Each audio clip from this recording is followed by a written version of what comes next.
on.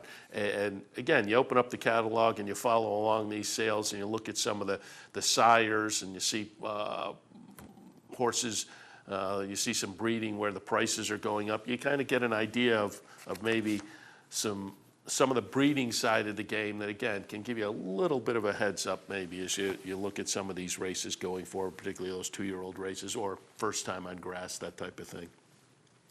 Interesting news coming out of New Jersey, and it's going to be very interesting to see how this plays out for Monmouth Park. The response from Monmouth Park was certainly obviously positive yesterday, but New York Governor Chris Christie has given his blessing to sports betting at both casinos and racetracks in New Jersey. And one of the reports I heard this morning said potentially it could be up and running by October. Now this has been a little bit of a dicey issue with the feds maybe not being as optimistic about it as Chris Christie is. There's legislation that has it that it can only be done in certain parts of the country, obviously, and New Jersey has tried this before and has run into some legal difficulties. But at this point, Governor Christie is saying, you've got the go-ahead. And so, given that, I would think we'll see Monmouth, as I said, they've had a good response, and it wouldn't surprise me at all to see Jeff Gurl jump into this at the Meadowlands as well. So it'll be fun, interesting to kind of watch and see if sports betting becomes a reality at the racetracks in New Jersey, and if so, what kind of financial impact that has on them. You would think the potential is there for a significant financial impact, but we'll keep our eyes on things down in New Jersey and see how this shakes out, certainly over the next month or so, and see if this is implemented, and then, again, what it means for the racetracks down there. Out in Southern California, this was kind of interesting. They have now put a rule in place that will kick off with the upcoming Santa Anita meet that begins on September 26th. Jockey's Whip, they put in some new rules that are essentially limiting the way jockeys use their whips, in that they can use it a maximum of 3 times before having to pause and wait and give the horse a chance to respond. Now, they've had some of these rules over in the UK, over in Great Britain for a while now. I have mixed feelings about them, and it seems like the result has been mixed, that they're more stringent over in the UK. They actually have a number of times they can use the whip in a race, and that to me just becomes dicey.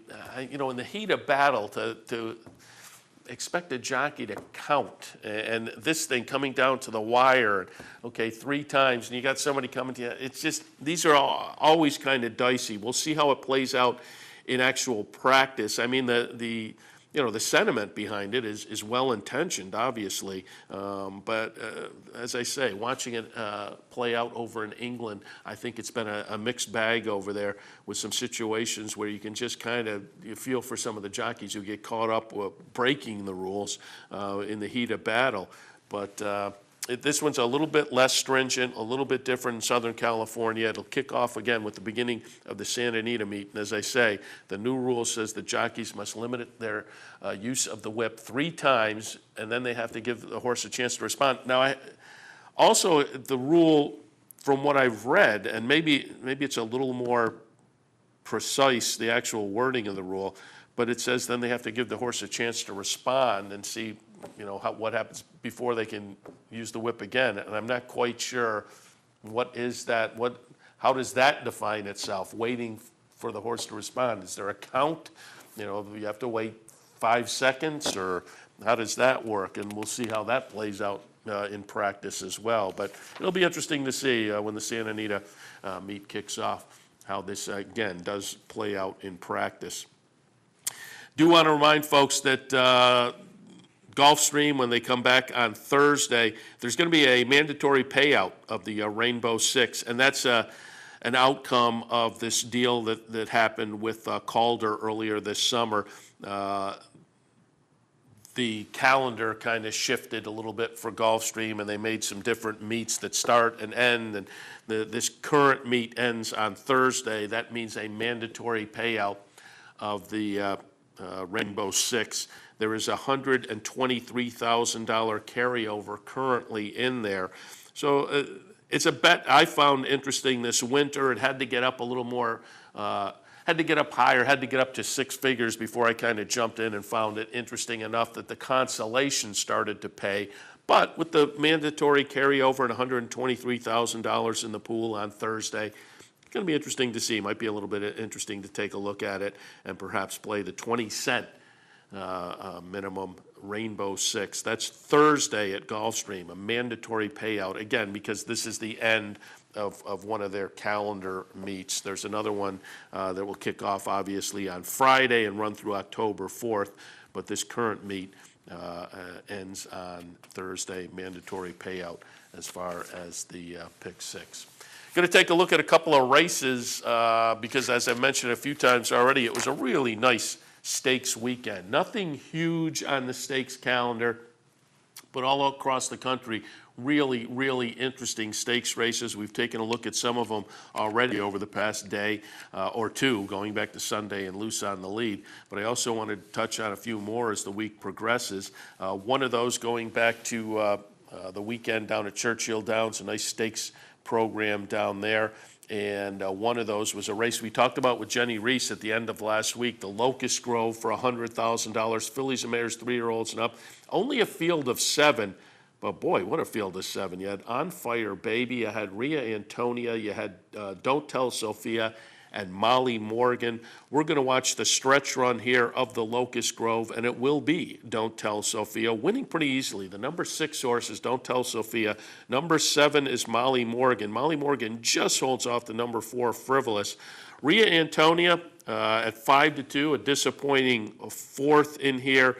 Even more disappointing is the 9-5 favorite, number 3, On Fire Baby, just gives it up in the stretch and fades badly to run 6th and last. But a nice performance from Don't Tell Sophia, who had not run since running 3rd in the Azeri down at Oaklawn this winter, or late winter, early spring. A couple of starts before that at Oaklawn were nice wins in the Bayakoa and the Pippin. But this is a horse, Don't Tell Sophia, that had also shown some nice ability on the Churchill Strip in the past. Won the Chaluki last November, wound up running 2nd in the Fall City Handicap again last November.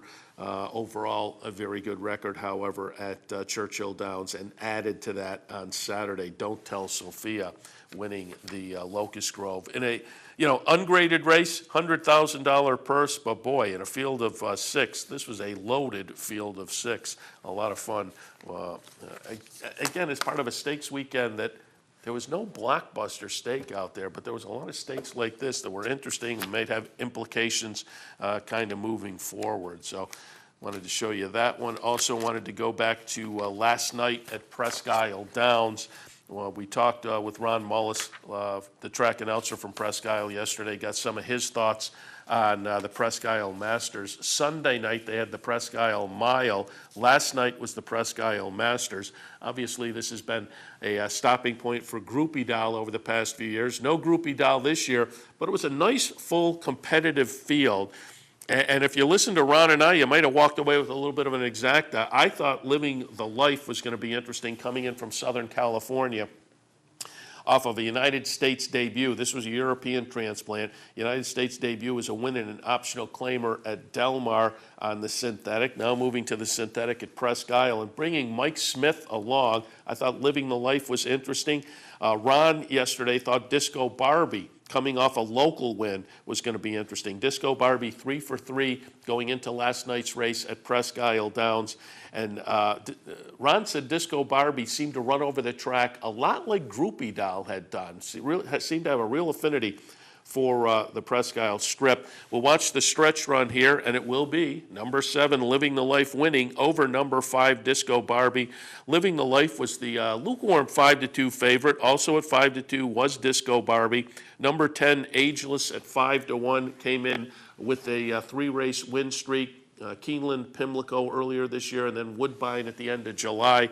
That one runs 3rd. But again, number 7, Living the Life, number 5, Disco Barbie, 1-2 in here for a decent $34 exacta. A couple of horses, again, that we talked about on the show yesterday. Ron and I thought were going to be interesting in here. $34 for the exacta, decent little return there in the Presque Isle Masters last night at Presque Isle Downs. Again, Mike Smith on board, and it was interesting, it's a Monday night, so there's not a whole lot going on around the country, and given the $400,000 on the line, Mike Smith comes in, Julian Leperot is riding, Jose Lezcano, Kent DeSormo, Joe Talamo, all in last night to ride in the Presque Isle Masters. All right, a couple of races that, again, were kind of interesting over the past few days, the long weekend, if you include Monday at Presque Isle, and I wanted to get those out there, give you a look. Again, it's some races that I think as we move forward may have a little bit of interest in the various divisions. All right, we will take our first break. When we come back, we will be joined by Tony Kalo from the Finger Lakes. They had a couple of nice stakes races themselves over the weekend for 2-year-olds out at Finger Lakes. We'll look at those and get some ideas for this afternoon as well, right after this. Stay tuned. Face it, most horse racing websites are just too much clutter, too much to navigate through. Next time, log on to CapitalOTB.com. Our newly designed website is easier than ever to use, with all the information the professional horse player needs. CapitalOTB.com. I got it. Watch me. I got it. Hey! I got something that makes me want to shout. I got something that tells me what it's all about. I got a move that tells me what to do. If you don't, brothers and sisters, then you won't know what it's all about. But here comes Viide with a final try. Who will win the Travers? It will be Too Close to Call. Viide surging after Wicked Strong. Missed one of our TV shows? No worries. Now you can catch all your favorite programs online. Simply log on to CapitalOTB.com and click on the YouTube link at the bottom of the homepage. And look for our new podcast coming soon. CapitalOTB.com. Log on today. Using CapitalOTBBet.com is as easy as 1, 2, 3. 1. Simply log on with your username and password from the homepage. 2. Fund your Capital OTB account through our Easy Money, Green Dot, or Visa MasterCard options. And 3. Place your bet on one of our 3 easy-to-navigate wagering platforms, Capital Bet TV, Capital Bet Express, or Capital Bet Pro.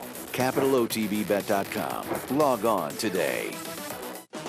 I'm Anthony Mormino. Join me weekdays at 9 for the Handicappers Report.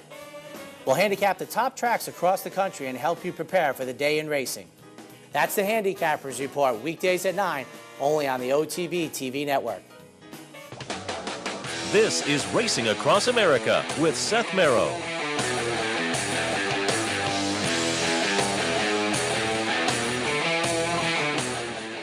Welcome back to Racing Across America, and as promised before the break, it's Tuesday, and that means the return of one of our phone regulars. Happy to be joined by Tony Kalo from the Finger Lakes. Good morning, Tony. Morning, Seth.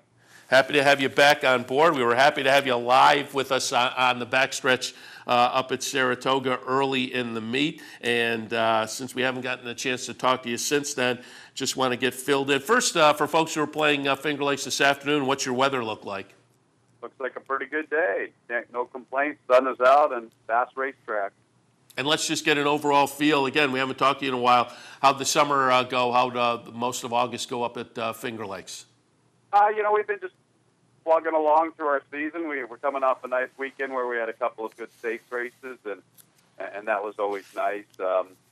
Racetrack's been pretty fair. I think it's been real fair, to be honest. Horses can win close to the base, and they can win from well out of it. So it's been a very fair racetrack. And certainly you had some Finger Lakes invaders come to Saratoga and get the job done.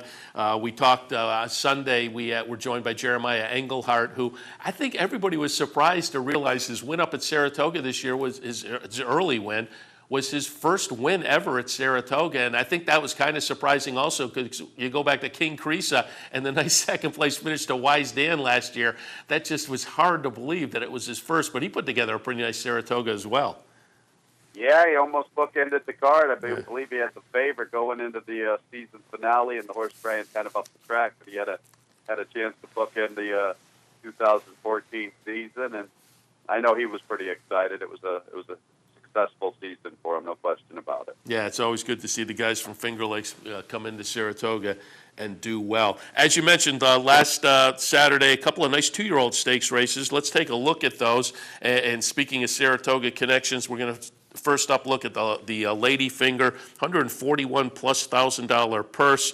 The 2-year-old fillies, 2-year-old state-bred fillies, going 6 furlongs. And it's going to be the old 13, 7, 14 trifecta in here. Number 13, Done Listening, gets it done. Comes in as a maiden for Gary Contessa off a 4th place finish in the career debut at Saratoga. Underneath will be Everybody Must Get Stones, who has tried some stakes company already for Contessa. It was a Contessa Exacta in here, but again, another horse coming in from Saratoga. And yet again, the number 14, Irish Heroine, will complete it for Michael Dilger, second in a career debut effort up at Saratoga as well. So the Lady Finger on Saturday, again, a Contessa Exacta with number 13, Done Listening, getting it done from a far outside post. Yeah, and I think it was a Maselli third and fourth, so it was all Saratoga fillies for the Super, which came back like $4,800. 14 2-year-old fillies, we scratched Taco Bella. She's going to run this afternoon. We couldn't handle all 14 on the toe board, so we had to refer to television monitors for runners 13, 14, and 15. And if 15 would have gone to the post, we would have had to brought out another starting gate. So it was pretty cool. It was pretty exciting to see all those fillies in the paddock. And I know the fans were really excited to have a great wagering opportunity like that. Everybody loves to bet big field. And as we saw the stretch run there, it was an exciting finish, too, with Done Listening making a nice late run to get up there at 7-1, 9-2 for Everybody Must Get Stones, and the 5-2 favorite Irish Heroine runs third in there. So a nice performance by the ladies. On the boys' side, it was the Aspirant, $127,000 purse for the 2-year-olds, going 6 furlongs. We'll watch the stretch run there. It will be number 5, 'Tis Time to Shine, and who else but Chad Brown, who was so red hot late in the Saratoga meet. This horse started middle of the Saratoga meet, August 10th, and ran a decent second in the career debut as 7-5. Subsequently goes off as 35 cent to the dollar favorite up at the Finger Lakes. Chad Brown horses don't get away anywhere, and this one gets it done nicely in the Aspirant on Sunday. Number 2, Summer Brother, will run second. A horse that made the career debut up at Saratoga and then followed up with a nice win at Finger Lakes to break the maiden. And number 6, Deputy Buster Stone, will run third. Another horse coming out of Saratoga, this one for Charlton Baker. But again, Chad Brown gets it done up at Finger Lakes, does not escape with the short price. Yeah, the big favorite got the job done. Byron kind of played second fiddle this year to the Lady Finger. We only had 6 in the Colts and Geldings division, and they ran slower. I think the girls went like 112, 70 100ths, and the boys went 13 and 3. So the girls took the top honors this past weekend, but the winner got the job done, and probably has room to improve. Looks like a good-sized 2-year-old, and we'll see if he can sustain his momentum. See if he comes back to the New York Breeders' Futurity. Yeah, only the second career start, so certainly you would think the ceiling has not been touched yet, and we'll have to see, watch going forward. But again, a couple of nice 2-year-old New York bred races this weekend. To see if any of the fillies come back for the Breeders' Futurity also. Yeah, that's interesting. Given that they outperformed the boys, it'll be interesting to see what happens going forward with both of the races' top finishers in there. All right, Tony, let's take a look out at Finger Lakes for this afternoon. I had Finger Lakes on the handicapping show a little earlier so we can kind of match wits in here. And the opener at Finger Lakes this afternoon, a calendar condition 5,000 claimer. They're going to go 1.70 miles. I used New York Miracle on top, just going back to the similar race 2 starts back where the horse ran a decent third. I thought Mish was kind of interesting, maybe at 5-1. 4th start of the season, and typically you think that improvement will be shown in the 3rd start of the season, but I'm just looking at this as maybe being one of those scenarios where this horse has built up a little bit of fitness, adds the blinkers today, and at 5-1 Mish was a little bit interesting. And then I talked about it on the handicapping show earlier. I think Instant Flash on the numbers is competitive with this bunch. I just couldn't pull the trigger with the 10-pound Apprentice on board, but I think you have to have that one probably in the mix someplace. So for me in the opener, I had it 5-1 and 3. You know, I found race 1 pretty difficult. None of them are really in great form. Obviously, I think New York Miracle is probably the one to beat. The one thing that I came up with in race 1 is I thought it was pretty void of pace. And I don't really pick horses that aren't in good form right now, but I know Kitty Cat Rockstar is capable of running some pretty good ones. I think she has a decisive tactical edge on her rivals. She's probably needed her last couple of starts, and she stuck around at the top of the lane last time. I could see her getting brave. There's not much to beat here in the opener, and she's going to be my top pick at 5-1, hoping Kitty Cat Rockstar can go all the way on the front end. Yeah, I can't argue with that. This is one of those horses, another horse making the 4th start of the season, and stretched out last time after a couple of sprints. That's an angle I like, and I will say over the years, again, I've talked about it on the show a lot, a horse that comes back from a layoff, a couple of sprints, and in the 3rd start stretches out. I like that angle, but sometimes it takes them one more to connect. So I have no argument with that, and I think off of that last start, that morning line is going to hold up, and maybe even, who knows, float up a little bit. So I have no argument with Kitty Cat Rockstar to kind of kick off the day. She's not in the greatest of form right now. Obviously, look at her last 5 races, but I remember last year she had some races that would be more than good enough to get the job done against this group. And quite frankly, there's no pace. She's going to the lead. I think Mish is going to lay second, and I think one of those two will get first run or end up getting to the winner's circle before New York Miracle, but that's the way I kind of see it from a pace standpoint. Sounds good. Let's look out at race number 8 this afternoon. Calendar condition claimer, $10,000 tags. They're going to go 6 furlongs. I went with Marsh Dog in here just because this horse was a pretty good second versus similar company last time, but I had trouble going between Marsh Dog and Seek to Destroy. Seek to Destroy, 2 races back, last race for Marsh Dog, but 2 races back, Seek to Destroy was right behind Marsh Dog. Seek to Destroy subsequently follows up with a nice win against Cheaper, but again, has shown the ability to run well at this level, and it is obviously off of that last one in some good form right now. So I went back and forth, but I eventually tilted Marsh Dog on top, Seek to Destroy in the second spot, and I thought Rockstar Charlie might be a little bit interesting if this one is fit off a little bit of a layoff. But I think it's, for me, it was kind of between the 4 and the 6. I think both of the 4 and the 6 are major players. Obviously, Marsh Dog is a legitimate player. He doesn't really do much wrong when he's in for this $10,000 level. NF's Destiny's a nice horse that came back and ran pretty credible for 20 at Saratoga and has had a lot of past success. And Marsh Dog's definitely a player. Seek to Destroy sharp, and he's got a lot of early foot with an advantageous outside post. I'm going to go with 3, Rockstar Charlie. One thing here at Finger Lakes that I've noticed over the years that it seems to work here more than any other circuit I've ever seen in the country is that horses dropping in class have significant edges. It does not equate around the country. You do your handicapping anywhere else in the world, and a lot of times the horses that win the races are the sharp ones on the way up. It's not the case here at Finger Lakes. I don't know why. Class horses have a big edge. Company lines is something that I base a lot of my handicapping on. Fame is one of the most impressive horses on the grounds. It took Fox Rules, who was an absolute Finger Lakes specialist, to stop Fame. Rockstar Charlie ran 5th behind him. For that, I don't know the horse that beat him at Presque Isle, but he looks like he's a repeat winner, and the runner-up came back and won. Then he runs against, say, Mr. Sandman.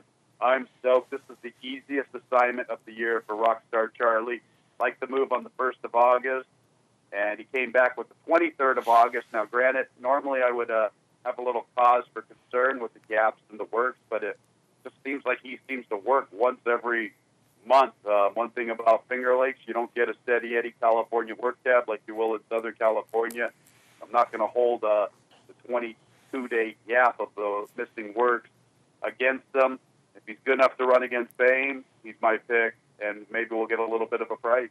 All right. Like I say, I had him in the mix, and if you look at the Finger Lakes record, he's been in the exact half of the times he's run on the track, so certainly you have to consider him. So Rockstar Charlie. Another factor. Last time he ran on a muddy track, and he only has 1 win from 11 appearances. Now I know he has 4 runner-up efforts, but it seems like most of his good stuff's on a fast racetrack. Perfect. All right. And the finale this afternoon, it is an allowance event for state breds going a mile. I took maybe a little bit of a shot here. I wonder if this morning line will hold up. And Neptune Road at 5-1 looked a little bit interesting to me off of a nice win, again, against cheaper and a calendar condition claimer, but has shown ability in these kind of allowance races before. I just think Neptune Road seems to be in some pretty good form right now. So I put that one on top. Kelster in the second spot. Again, a horse that's in some pretty good form and has run well in and amongst this company. And Jazzington at 6-1. Yet another horse that's in some pretty good form, a little bit of a layoff and a couple of starts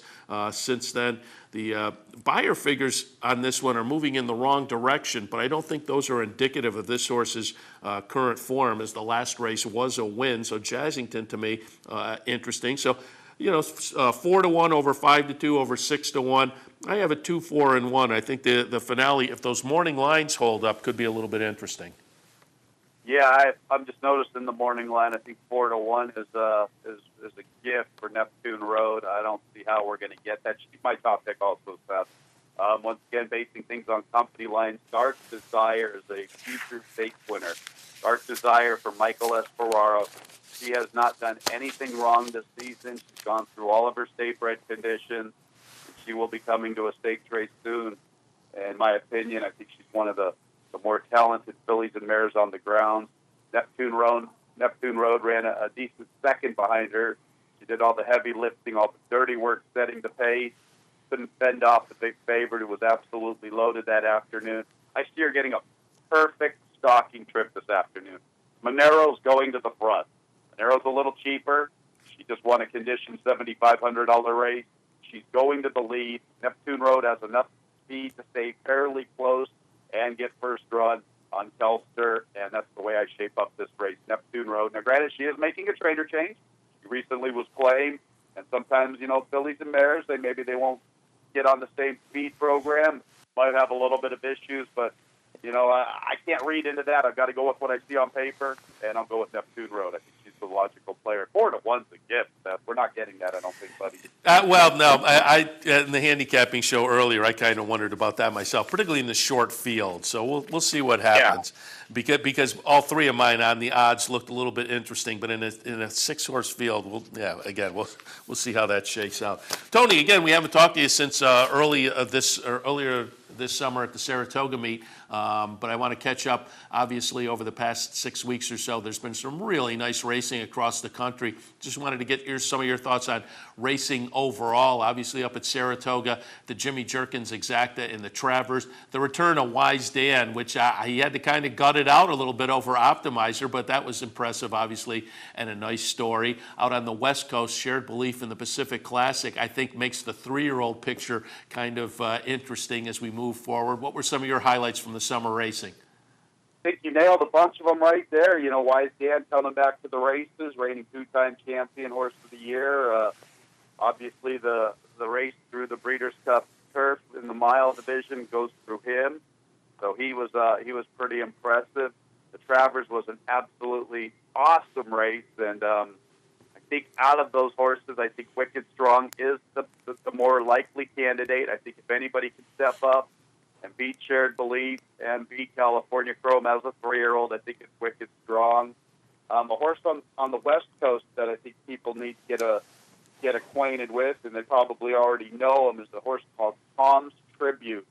He has looked sensational, winning a couple of mile turf races, and in my opinion, he is starting to loom like a major player that could possibly dethrone Wise Dan later on in the year. Also interesting is Golden Sense. I love Golden Sense. I think he's one of the better race horses we've seen in quite some time. And now I'm reading that he might go into Chadwell Turf Mile. I don't know if he'll be up against Wise Dan in that affair. All sorts of great stuff. We've got California Chrome coming off a big 110 workout over the weekend.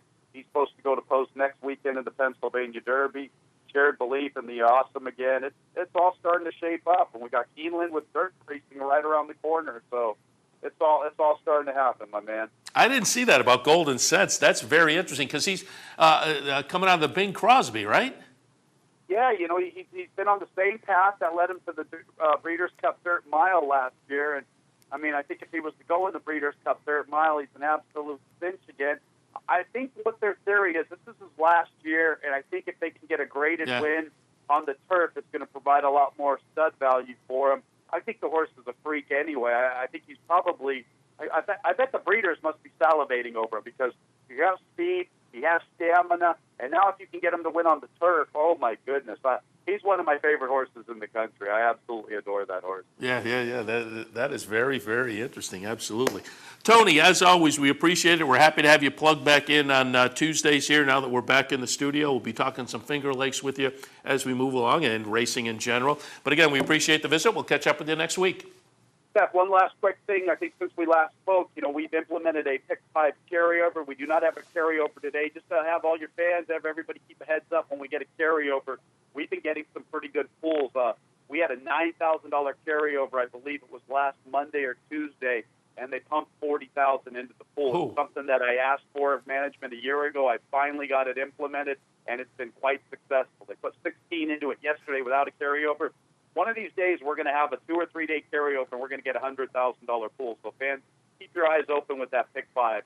The pools have been jumping up pretty good when we've got a carryover. 50-cent bet? 50-cent bet. The takeout's tad high, but you know what? That's the way it is around the country. At some places it's a little cheaper. But the fans have been responding to it with the carryover. They've been tripling whatever the carryover is. So no carryover today, but just keep an eye on it here in the next week or two in case it happens before we talk next Tuesday. All right, we absolutely will. Thanks again, Tony. Bye, buddy. Tony Kalo from the Finger Lakes will take our next break. We'll shift our attention out to Fort Erie. Elisa Blow right after this. Stay tuned. This is Racing Across America with Seth Merrow.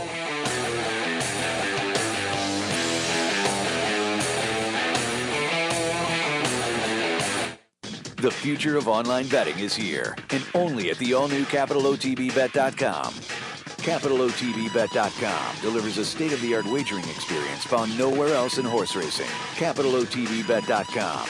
Log on today. Each morning on the OTB TV network, you get the very best in horse racing programming. Weekdays begin with the Handicappers Report, where professional handicappers share their selections and analysis of the day's racing. Followed by Racing Across America, a daily conversation with racing personalities from around the country. Saturdays include Down the Stretch, where Mark Cassano speaks with the biggest names in racing. And Sunday mornings, it's Loose on the Lead, where Steve Bick and I offer news and a unique lineup of weekly guests. All here on the OTB TV network. Fascinated by the world of horse racing? Interested in honing your handicapping skills? Class is in session. Night School, Monday nights. Easy to access online. It's free, interactive, and informative for the casual and serious race fan. Horse Player Now Buzz. Live horses to watch emailed to you daily. Our eyes, your prize. Night School and the Buzz. Visit horseplayernow.com for details. Funding your Capital OTB bet account is as easy as 1, 2, 3. 1. Easy Money. Clearly the fastest and easiest method of depositing funds into your account. Make deposits or withdrawals in just minutes. 2. Green Dot Money Pack. Gives you instant access to your funds. Green Dot Money Packs are available at thousands of retailers nationwide. And 3. MasterCard Visa. Simply click on the link from the funding page, enter your account information, and fund your account. CapitalOTBBet.com. Log on today. Hey race fans, head down to the all-new Clubhouse Racebook. With live horse racing on more than 250 flat-screen TVs, state-of-the-art wagering terminals, and amazing Vegas-style atmosphere. The Clubhouse Racebook, 711 Central Avenue, Albany. Welcome back to Racing Across America Tuesday morning. And again, we're back in the studio. Obviously, we moved back in a few days ago, but that means reconnecting with some of our favorite regulars via phone, and one of those, Elisa Blow from Fort Erie. Good morning, Elisa. Good morning, Seth. Happy to have you back on board after, it's fun up in Saratoga, but as I say, it's always fun to get back and connect with the regulars. And before I forget, for folks playing this afternoon, what's your weather look like? Beautiful. We have a beautiful sunny day here today. Main track's fast. We're on the turf. We were off of it on Sunday, but we're on it today, and it's listed as good. And we should remind people, when we had you on earlier, you were doing the the twilight card kind of thing, and now you move to an earlier post time for the remainder of the season. That's right. I mean, we go back to 2 o'clock post times on Tuesday because, really the 4:15 is to get the after-work crowd. We don't have lights here, so we're kind of limited once darkness starts to settle in a little bit earlier on. So we switch back to 2 o'clock for September. All right, sounds good. That works for us. And before we get to some thoughts on this afternoon, wanted to go back. We haven't talked to you since the beginning of the Saratoga meet, and plenty of interesting things have happened at Fort Erie. We want to get to the highlight going back to Tuesday, July 29th, the big race of your meet, the Prince of Wales. We're going to watch the number 6 Coltimus Prime get it done at 5-1. Number 8 Lynx at 9-2 will run second, and Amy's Holiday, the 8-5 favorite, will run third as the number 2 horse. Lynx came back yesterday. I used the horse on top down at Parks. Wound up running third yesterday. I thought Lynx had a little bit of a class edge in there, but Coltimus Prime, who hasn't been seen since the Prince of Wales, was potentially in the mix, talked about briefly as coming to the Travers. Would have been interesting there. Didn't wind up coming, but Coltimus Prime will be the winner of the Prince of Wales. Talk a little bit about the race and how big the night was up at Fort Erie. Well, first, the day was amazing. We broke records all around. We broke a record for wagering on the Prince of Wales alone, a high over, since records have been taken.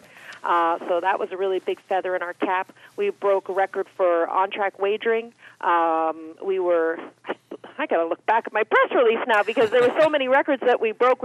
We believe we broke an attendance record over the last, certainly since we've been handling the racetrack, but we think over the last 20 years or so, we think we broke an attendance record. It's hard to tell because, we don't charge for parking or admission, but we were going off of food sales, which were at a record high, beverage sales, which were at a record high. I mean, for us, we've always been kind of looking for that one big thing that we can hang our hat on, and especially right now when the government's keeping such a close eye on horse racing.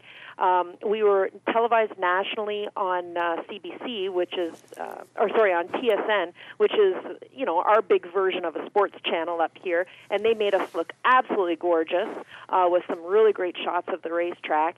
And then, of course, we were broadcast for the very first time the whole card on TVG. That really helped out as well because in the past, TVG has just taken the Prince of Wales race only, and sometimes they take it on a delay.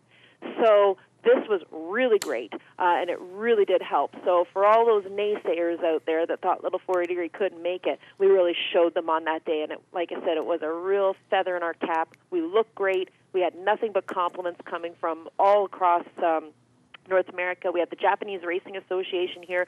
They were surprised with what we were able to do with such a little racetrack.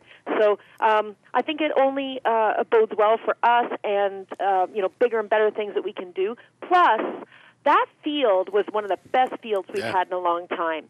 A couple of interesting things, Seth. Coltimus Prime worked a week out in front of the crowd on a Tuesday to simulate the conditions, which was very interesting because that horse actually, and I can say it now, that was a wrong time for that horse. He went 59 and change. That wasn't what they were looking for. They were looking for 101 and change, 102, right? And they just couldn't slow that horse down. And he worked in 59, no problem. So I had said to Cal Lynch, because I had phoned Cal Lynch and told him to bring Lynx up, because, I said, listen, this is basically an A of the then for $500,000, right? And he came up, and I said to him, listen, the speed's going to be Coltimus Prime. And he said to me, well, don't be surprised if I go with the speed, which I was kind of shocked at. I thought that horse would sit and come with a run. Well, it was a good thing he did go with him because Coltimus Prime just kicked into gear coming down the stretch. Yeah. The third-place finisher, Amy's Holiday, also came here and had a chance to train over the track. The interesting thing is that all three horses, 1, 2, 3, either stabled here leading up to the race because Cal Lynch brought his horse up 5 days out, either stabled here or trained here, and which was, says a lot for this racetrack that, you can't just breeze over the poly track at Woodbine or over the dirt training track at Woodbine and expect that that's going to be the same mix that we have here on this surface. So I think that says a lot, and I've been telling people that for years.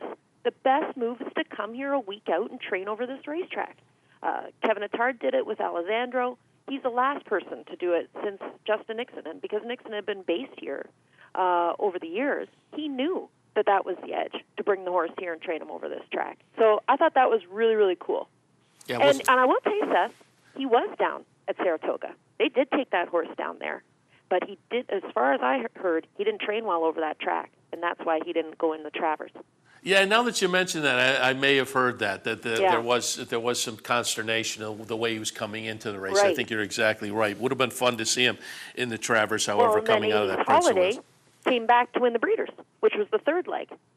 I'm surprised that Lynx ran third. I was really thinking that this horse, would run big next start out, but shows you how good Colton's Prime was, I guess. Yeah, exactly. And it's great to hear it was a good race, and it looks like the Tuesday is absolutely working out for you guys. It did. And, the other thing that you missed while you were gone, we were purchased. Our racetrack was bought. So we were bought by a group in Buffalo, Al Palladino kind of leading the way there. And so our property's been purchased. We have new owners now.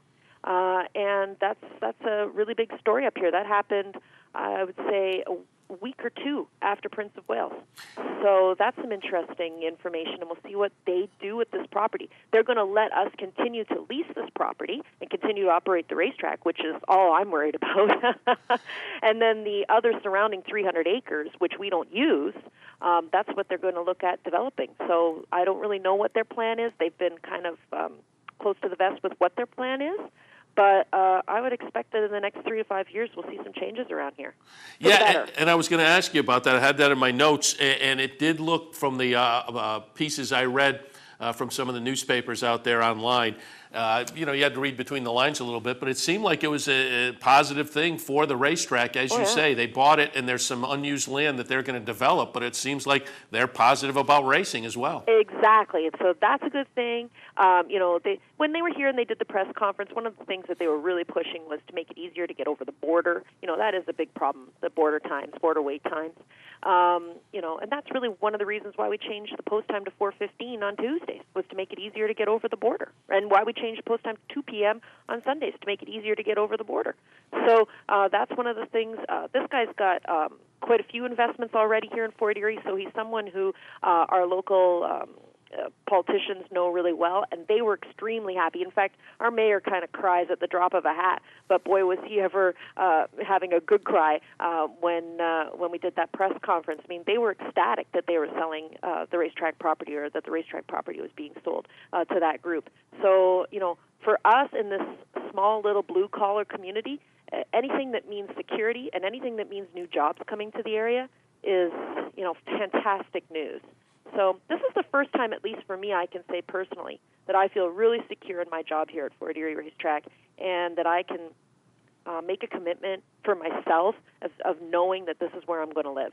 Yeah, that's great, because certainly I've never been out there. I got to get out there, because just watching the simulcast, it looks like a nice little facility, and your firsthand accounts say that you're getting great business over the past couple of seasons. But things were dicey about a year ago at this time, and it looks like things are on the upswing, and there's a lot more confidence now. Things have been dicey here for 10 years, Seth. Yeah. And, every year I put my house up for sale. Every year. And I did sell my house last year. Every year you say to yourself, am I going to be in horse racing anymore? Do I have any kind of future? How am I going to pay my bills? How am I going to keep a roof over my head? And that's not just me. That's 700, 800 of us here.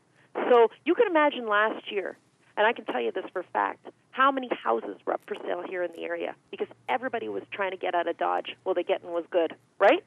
But our houses are worth so little here in Fort Erie that it's very hard for us to move back to Toronto with the money that we get, and for our horses to go back to Toronto and compete against A horses.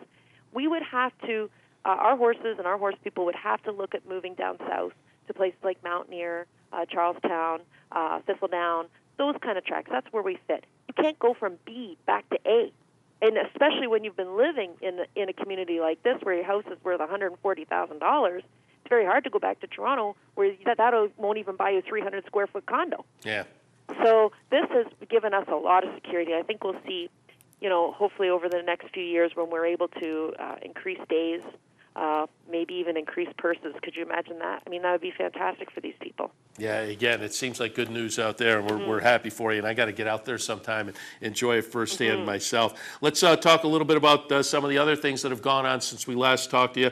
Went to the website, and again, the Circle the Course charity, which I find very intriguing, and I think we have a photo of folks walking around the racetrack. You just held that recently, and again, it was successful. That was the best we've ever had.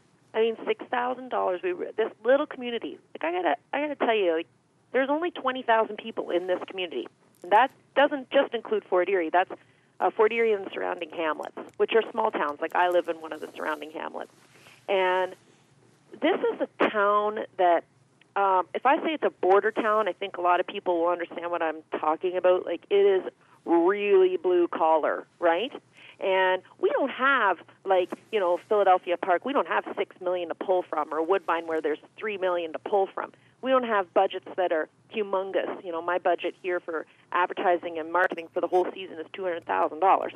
Compare that to Santa Anita where it's $6 million for 60 days, right? Yeah. So when we can do stuff like that, like an event like Circle the Course where we give back to the community, and we're able to raise $6,000 for cancer research, and we filled up a horse trailer full of food for our local food bank.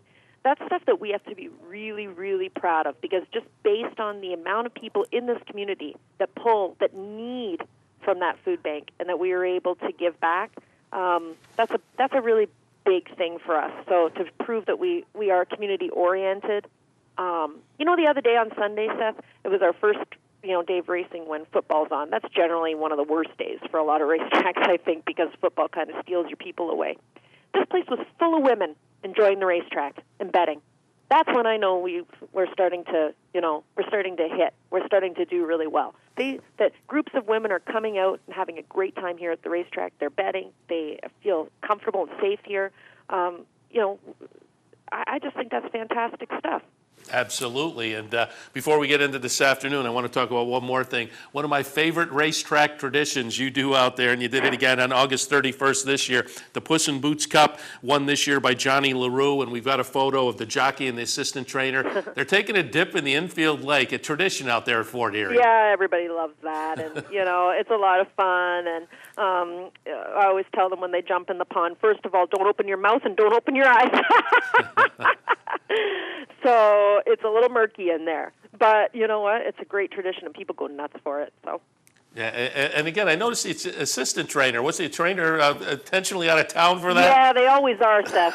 When they know they're going to win, they are always intentionally out of town. In fact, the owner, Colebrook Farms, John Burness, he showed up on Sunday for the program. I said, geez, John, you're like 5 days you're a week too late, so maybe we'll push him in today, right?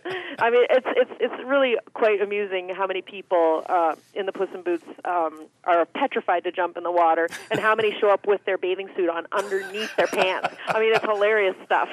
Very good.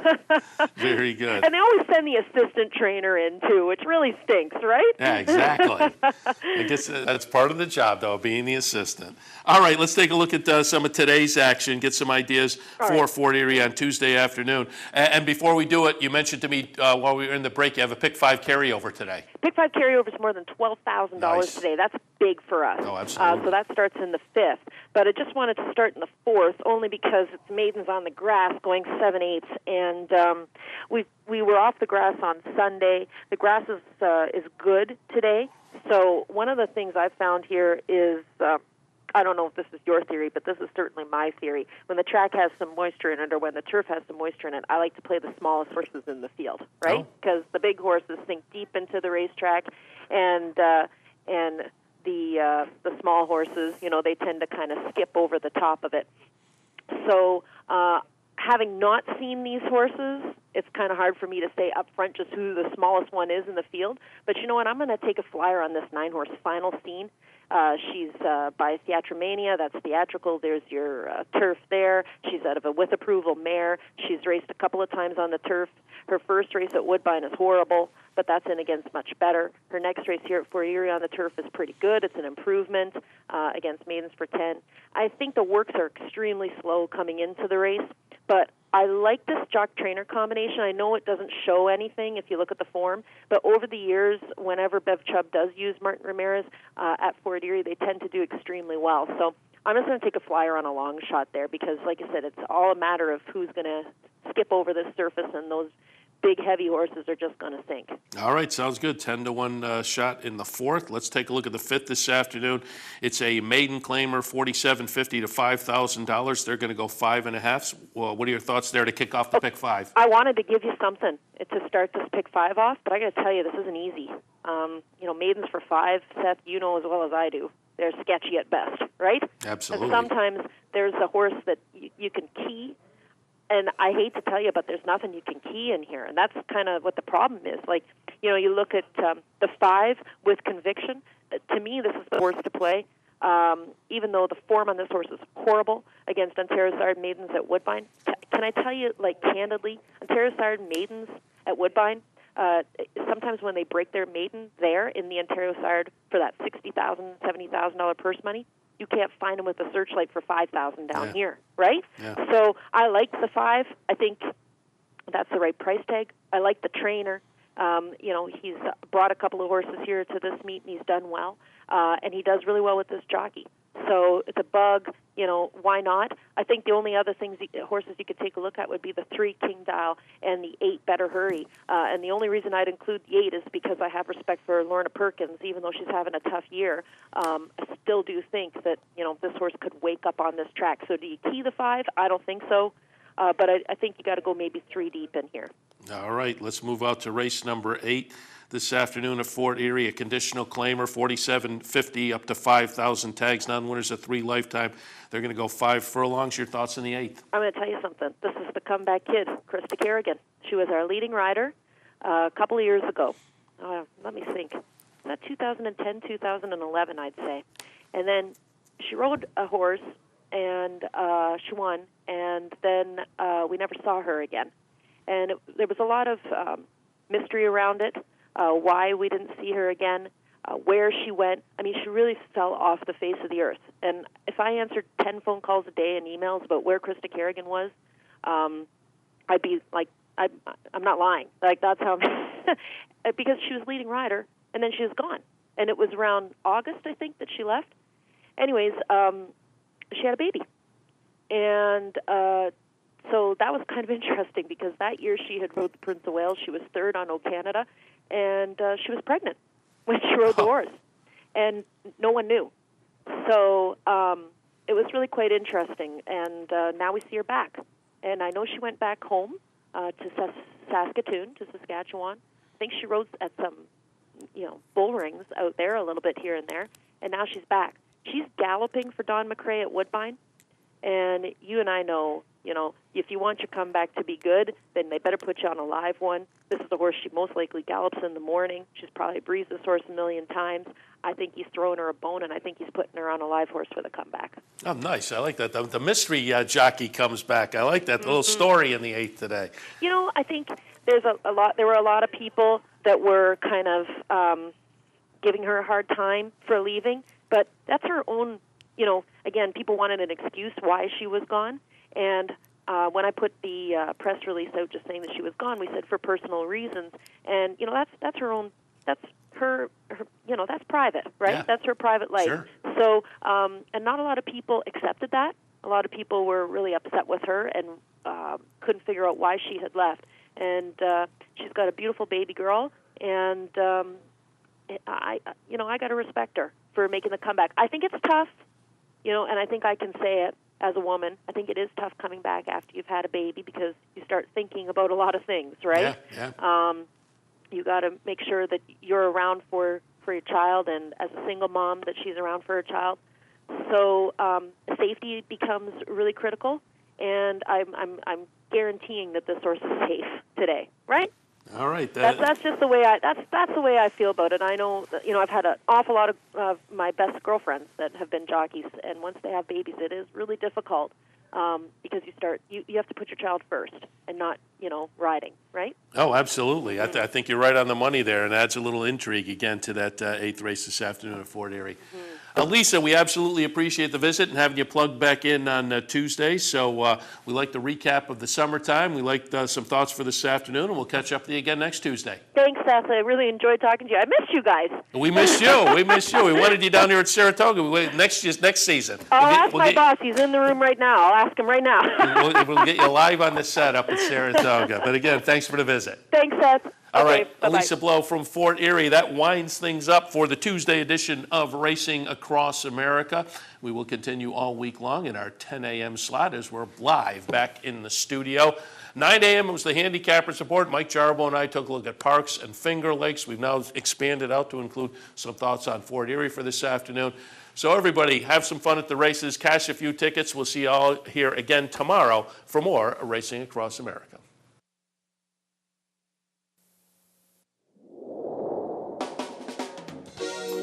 You're watching OTB TV, a service of Capital Off-Track Betting.